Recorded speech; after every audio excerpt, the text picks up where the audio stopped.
What happens when you live in a low or middle income country? You cook on an open fire and you have work to do.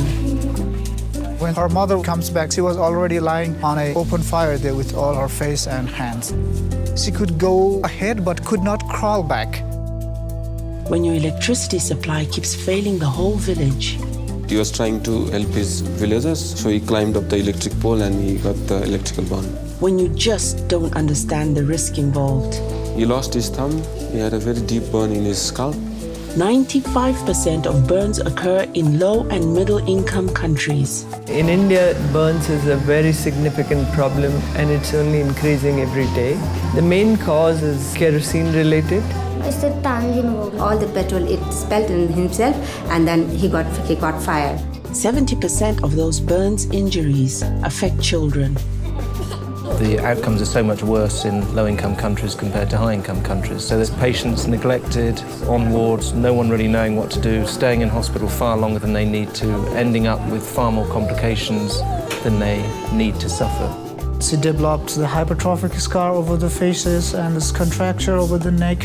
A contracture is a shrinkage of the skin which the body makes when it's trying to heal up.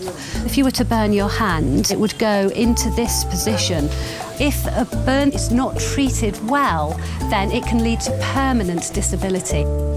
With a little bit of splinting, contractures can be quite cheaply and easily prevented. If you were to put a splint around the neck, that would stop the chin sticking down onto the chest. It means that those contractures don't happen. What happens when a group of burn care experts from around the world come together? The philosophy of Interburns is based on providing contextualised education and training to try and transform burn care one professional at a time. We are from everywhere in the world and we have combined the expertise from the lower and middle income countries as well as from the higher income countries. It should be coherent with whatever is available and what can be practiced. The Interburns course was good because they have built it from the ground level up and they have been doing research in poor countries. So it's our own protocol that what we need and what can we do.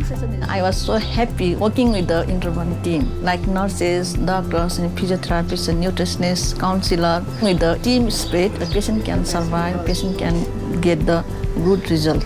I learned many things like how to keep in proper position and how to make splints, how to apply proper splints. Here I am as a tutor now. It's a long, slow process, but we want to see a long-term change in looking after burns and preventing burns. I want to see all them happy and getting back to their normal life. Namaste. Tomorrow is too late. Support Interburns today.